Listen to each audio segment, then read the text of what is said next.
Alright, so the time has come for us to talk about the tier list in Anime Vanguards Update 4. The time has come, and I'm gonna try my best to not record this 10 times like I did the last couple of tier lists. So this is going to be one simple run. I've already had discussions with people in Discord a lot of times, and I pretty much have a good understanding on which units are meta nowadays. So let's get started. But before we get started, we are going to be doing a battle pass giveaway at 45,000 subscribers. So don't forget to hit that like and subscribe button, because there are 2 insane units in battle pass which you are going to be seeing in the tier list later on. Here is the tier list that we're going to be making right here. There are going to be some adjustments to be made, which we will be making right now. Alucard will be going to support unit. He is going to be placed slightly higher than Sakura. There are going to be some changes right here. He's going to be right here higher than Sakura. Might actually be lower than Sakura right now, because, you know, as updates pass on, Sakura starts becoming more and more relevant because he has that ability to remove livestock. But Ichigo has that as well right now, so Alucard's still going to be ahead of him. And then Ragna is also going to go down, like higher than Archer, but not, you know, not that high. Gojo Infinity is going to be going down as well, in my opinion, because there's going to be somebody that replaces him. And Dio is going to go down as well, in my opinion. Alright, so yeah, that's pretty much it. So Gojo is gonna be above Dio, Saber Black's gonna be above Ragna, and above all of these other characters, because Saber Black actually did get a shadow buff of sorts because of Uaba being super crazy. We're gonna get to him later. They had to nerf how debuff units work. So now units like Saber, who debuff other units, player placed units, now their debuffs only work for your units that you place, which means that Saber Black will not be debuffing other players' units, which essentially means that Saber Black is her number one weakness is now not as much of a weakness as before, which is one of the reasons why she is gonna be placing this high. I do think she might be better than Saber King of Knights in some situations, but she's gonna be there. I'm gonna try and not spend as much time with these, but that's the basic adjustments that I found. Rom and Ran is going to be higher than these because she has pretty good boss killing potential and whatnot. Okay, so let's get started with the new units. David is going to go, in my opinion, and this is his passives. I'll honestly put him at high 8 here. Pretty much bordering meta. I've seen him do 50,000 damage, but the reason why he will be not higher than meta, or not into meta at all, is because number one, his passive, okay, random targeting set every attack. So he will target random units every attack, but when an allied named Luce is in range, he will no longer be random attacking. The problem is you're gonna need to bring Luce in order for him to be reliable, because him randomly targeting units is not very good. You're gonna need him to be able to target the units that you want him to target, otherwise he's not gonna be very useful, and there's gonna be way better options than him. But because of his high damage and stuff, he is going to be placed at a good units. I have seen him do like 50,000 DPS, but again, this is a pretty big weakness, and him needing to rely on Luce in order to target units or enemies properly is a very big weakness, and it's one of the reasons why I can't put him at meta. Because yeah, I just can't put him at meta, but he is going to be at the top of good units, in my opinion. He's literally bordering into meta. Okay, if you get Monarch on him and you bring Luce, he's literally meta, okay, because of the damage that he can do. Next is Luce, and she's literally going to go into meta support, even more of a support than Alucard, and I'll explain why. Basically, her passive is Medea's ability, right? Her passive, basically, anytime this unit attacks an enemy, inflict Nullify for 10 seconds. Nullify removes all resistances, beneficial modifiers, and any internal mechanics from enemies. Right? That's insane. And also, if a Dave is in range, anytime a Dave attack, Luce will follow up the attack with her own attack separate of SPA. That's actually like pretty crazy as well. But really, she's a support unit. This is all that really matters right here. Anytime this unit attacks an enemy, inflict Nullify for 10 seconds, removing their resistances. I don't know if this counts for elemental resistances. I think it has to count for elemental resistances. I do think that this includes, it says all resistances, so that probably includes elements. But even if it doesn't include elements and whatnot, she's broken. She is, bar none, probably the best support in the game. The reason why I'm not going to be putting her above these other characters is simply because these other characters can buff your DPS, which is actually pretty cool. But I think she's very powerful. I think she's super useful in so many game modes. Yeah, as far as I recall though, Elements does not have the resistances except for World Lines, but she is very powerful. She's literally gonna be in there. Now, Uaba. Now, this is where we're gonna start getting into meta territory. Uaba is pretty overpowered. I am going to be putting him above Ragna. He is a better Ragna from all intents and purposes, but that's not really all. He also has a 15% damage buff. He can buff units with 15%, although by doing this he will receive 30% less damage, but 15% damage buff is insane considering the fact that he's also easy to max. Alright, so you do need to max him in order to get Ash Fallen. Gains active Ash Fallen. Every time Ash Fallen is activated, increase range by 5% up to 20%. Now, Ash Fallen is basically a toggle ability, right? So if you use Ash Fallen, there's two toggles here. One is a buff to your units, 15% damage buff, I believe, but he will lose 30% damage. And also, apart from a buff, the second toggle is basically a debuff, debuffing all your units by like 20%, and then by debuffing all your units by 20%, he's gonna gain 10% damage per unit debuffed. So he's basically a hybrid, a very good hybrid between support and DPS. So you can use him literally as a support if you want to, and you can use him as a DPS if you want to. I could literally put him above Harukarin, for example, because by the way, he only costs like 64,000 to max, and obviously he does damage.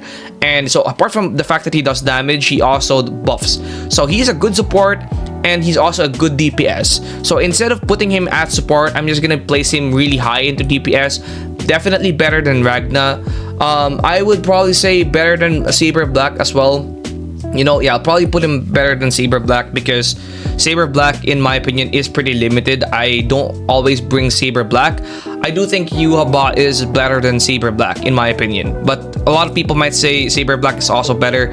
But in my opinion, because of his utility, I'm going to be putting him above Saber Black, which, by the way, again, Saber Black is pretty busted. The next unit is Yamamoto, which is the best unit in this update. I would put this guy probably higher than Saber King of Knights, and the reason for this is because of his passives, right? If you haven't seen his passives yet, he can basically summon a ton of units, and he is just very broken, especially with Monarch. Now, if you do not have Monarch on him, you know what? I'm gonna be putting him behind Saber King of Knights if you don't have Monarch on him.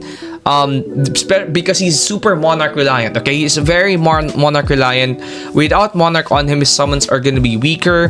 He's not gonna be hitting as hard. His summons won't be hitting as hard. It won't be that impressive. But if you get Monarch on him, he's very, very impressive. And honestly, even without Monarch on him, just Ethereal, I think is still a pretty great unit. He burns.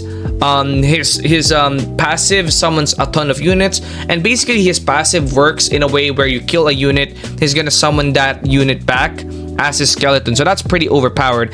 Then you got Kenpachi, which I'm gonna be putting relatively high into 8 tier here. And this is because he is pretty good, but the reason why he's not meta is because his passive breaks crowd control. Not gonna spend too much time there.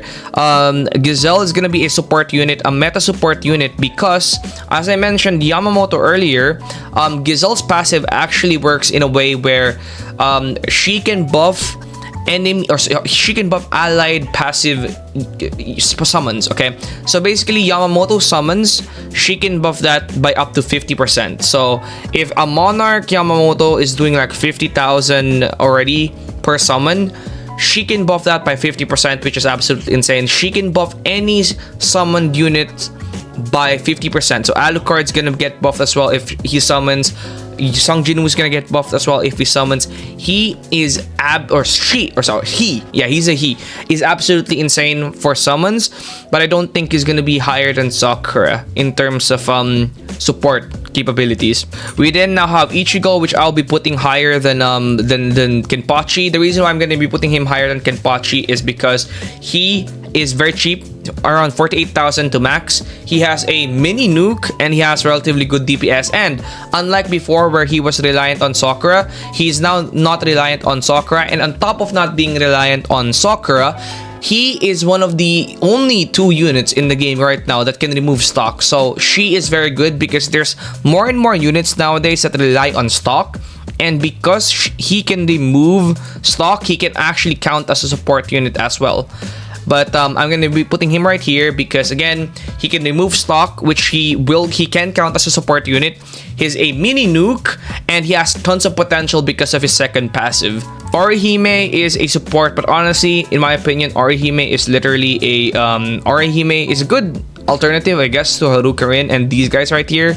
So she's still gonna be higher, but I think if you have Harukarin and Subaru, she's pretty much Aizen food, honestly. Oryu is not that good. I'm not gonna lie to you guys, okay? He's not that good. And this is mainly because he does have infinite range or max range in the entire map, but he's not that good. So I'm gonna be putting him at the bottom of good units. Okay, I'll be a little bit generous and put him like right there, okay? Kitsuke is a support, basically an alternative to Alucard, but not a replacement because Alucard is still better. I'll be putting him like right here. Okay. Then we have Yoruichi, which in my opinion cannot be counted as a support because her passive cancels out her stun. So I'm gonna be just putting him like maybe like definitely like right here in my opinion. And this is because there's nothing that much special about her, unlike Ichigo. Ichigo has again an ability, a mini nuke and a lot of stuff. She doesn't have that much special about her. She doesn't need to be crazy though because all she is basically is a replacement to Sasuke. So she doesn't need to be that crazy. Then Aizen is gonna be meta as well. This character right here is an insane nuke. If you get Monarch on him, he's gonna be super powerful. I do believe he's stronger than Saber Black in my opinion. Actually, I'm not gonna be putting him above Saber Black because without Monarch, he's actually not that good. That's one of the reasons why I'm not putting him that high. I will still be putting Uaba ahead of him because of his utility and stuff like that.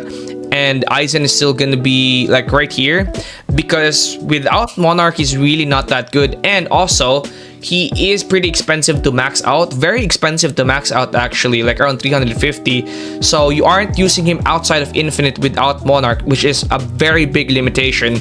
So this is one of the reasons why it's gonna be placed here. But if you do get Monarch on him, he's very, very amazing. His nuke is pretty, he does have nuking capabilities because of his ability.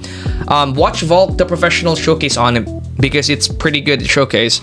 Now this is pretty much my final tier list, but before I end, because of Yamamoto, Karem is actually going to get a buff. Actually, you know what? I can't buff Karem because literally the next one is Igris, and Igris is like still better than Karem in my opinion.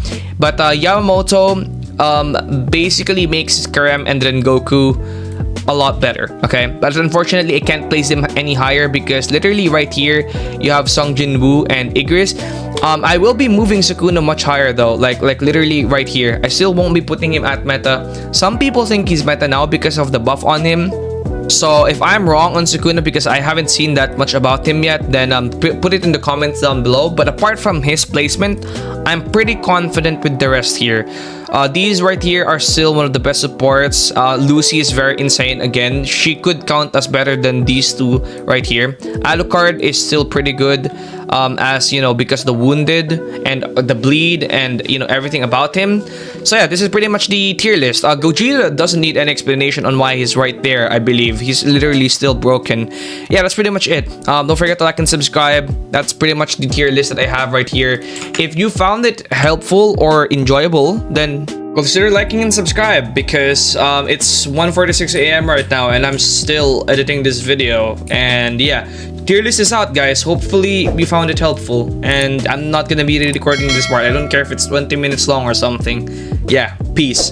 Don't forget to subscribe.